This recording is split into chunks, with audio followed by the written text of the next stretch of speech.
Here are instructions how to download and install Audacity. So in your Google Docs page or Google Classroom page, click Download Audacity and that'll take you, the link, take you to the download page. Click Audacity for Windows, at least if you have a Windows machine. And then in this page I would click the zip file. That'll take less time to download, and I don't think you'll need the user manual. So let's click that, and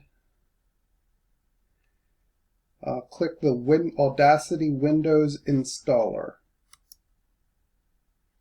And at that point, at least if you're using Chrome, it should show you that it's downloading here. It'll take a few seconds.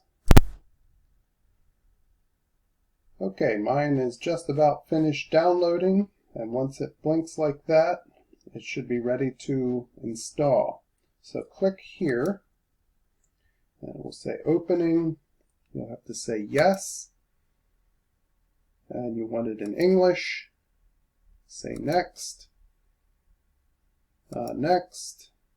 You can change where you want it to save. I just go with default.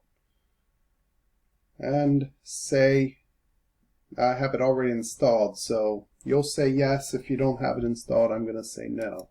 And just follow directions from there on out. Now, if you're not using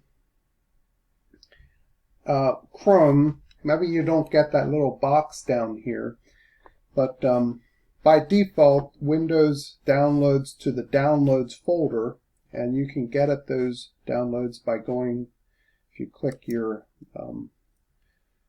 File Explorer, and then for me I have downloads is on my shortcut menu right here. You might need to hit Quick Access, but go to your Downloads folder, and right there it is, and I could run that the same way. If I double click that, that'd be the same as clicking down here like I did before, and then just follow the instructions from there.